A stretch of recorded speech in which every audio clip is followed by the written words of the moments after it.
టీచర్ల సమస్యలపై చట్టసభల్లో పోరాడేందుకు బీజేపీ నుండి కరీంనగర్, ఆదిలాబాద్, నిజామాబాద్, మెదక్ టీచర్ ఎమ్మెల్సీ అభ్యర్థిగా బరిలో దిగుతున్న విద్యావేత్త మల్కా కొమరయ్య గారిని ఆశీర్వదించి మొదటి ప్రాధాన్యత ఓటు వేసి గెలిపించండి.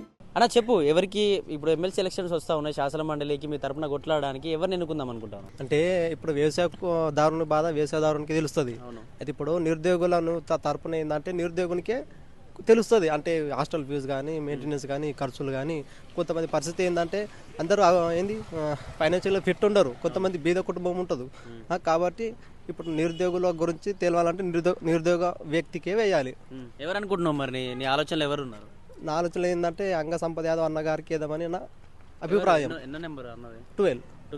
ఎందుకు ఆ సంపత్ గారికి ఎందుకు ఎన్నుకుందాం అనుకుంటా? అంటే అతనిది బ్యాక్గ్రౌండ్ వచ్చేసి ఫైనాన్షియల్ కానీ, బిజినెస్ పరంగా కానీ, రాజకీయం కానీ ఏ పరంగా లేదు. కాబట్టి ఎందుకంటే అతను కూడా స్టూడెంట్ లెవెల్ నుంచి వచ్చిండు. కాబట్టి స్టూడెంట్ లెవెల్ నుంచి వస్తే వాళ్ళ స్ట్రగుల్ ఏంది, ఆ బాధలు ఏంది, ప్రిపరేషన్ స్ట్రాటజీ మరి ఏంది, రిజర్వేషన్ పరంగా కానీ. ఇప్పుడు ఒకవేళ ఏంటంటే కొంత జాబులు ఉంటాయి ఏంటంటే గవర్నమెంట్ అది మొత్తం వెయ్యదంటే ఇప్పుడు అది ఎందుకు వెయ్యరని ఒక వ్యక్తి అడగాలి.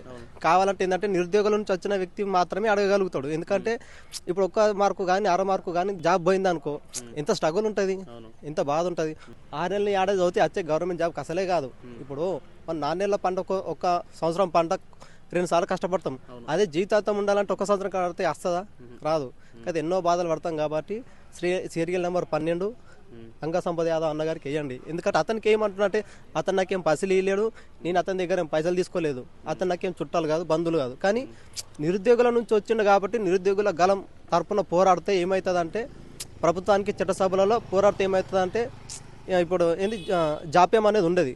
కాలయాపన చేయకుండా టైం టు టైం ఇప్పుడు జాబ్ క్యాలెండర్ తెలంగాణ గవర్నమెంట్ ఏంది కాంగ్రెస్ ప్రభుత్వం. కాబట్టి అట్లా జాబ్ క్యాలెండర్ ప్రకారం జాబులు వేస్తే ఏమవుతుందంటే, ఇప్పుడు మనకు కూడా జాబ్ క్యాలెండర్ వేస్తే ఏమవుతుందంటే ఇప్పుడు బ్యాక్లాగ్ పడిపోవు అన్నట్టు.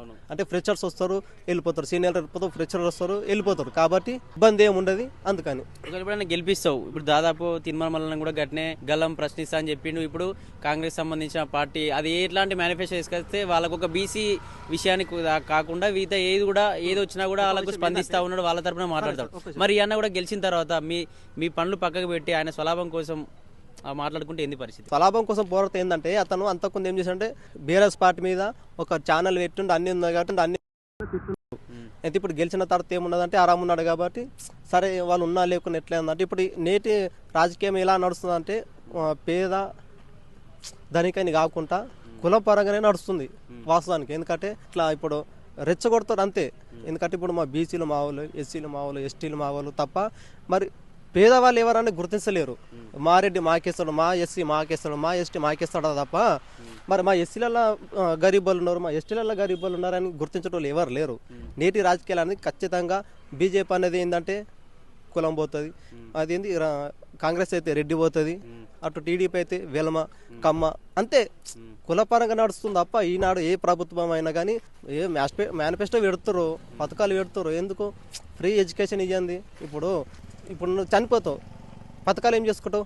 ఫ్రీ ఎడ్యుకేషన్ పెట్టిరనుకో, మంచి ఏంటంటే హెల్త్కు వైద్యం అందించారనుకో సరిపోతాయి కదా. పథకాలు ఎందుకు? మొన్న సుప్రీంకోర్టు ఒక తీర్పు ఇచ్చింది ఏంటంటే ఉచితాలు పెట్టి ప్రజలను మోసం చేయొద్దు. ఉచితాలు పెట్టడం వల్ల ఏమవుతుందంటే ప్రజలు సోమరిపోతలు అవుతారు. ఓకేనా? ఇప్పుడు ఒక అమ్మ ఉన్నది, నెలకు పింఛన్ వస్తుంది, సరే ఆమె సరిపోతుంది. కానీ ఇప్పుడు లాస్ట్ ఇయర్ ఏంటంటే దళిత మంది పెట్టారు. ఏం అవసరం? ఇప్పుడు కులపరంగా హుజురాబాద్లో కులపరంగా పెట్టిండు అతను లాస్ట్ ఇయర్ అతను అట్లా పెట్టిండు కాబట్టి అతను ఓడిపోయిండు, అంతేనా కదా? ఎందుకంటే ఎవరికైనా ప్రజలు ఉచితాలు ఇచ్చారనుకో కొంత వరకు మాత్రమే బెనిఫిట్ అవుతుంది తప్ప ఇప్పుడు ఒక 50% బెనిఫిట్ అవుతుంది అనుకో, 50% లాసే. ఇప్పుడు అతన్ని ఓటమిని అతనే కొని తెచ్చుకున్నట్టు అవుతుంది. కాబట్టి ఉచితాలు ఇవ్వకుండా ఎందుకంటే ఫ్రీ ఎడ్యుకేషన్, ఫ్రీ హెల్త్ ఇచ్చారనుకో సరిపోతుంది అంతే. ఏం అవసరం లేదు ప్రజలకి, ఏం అవసరం అన్న.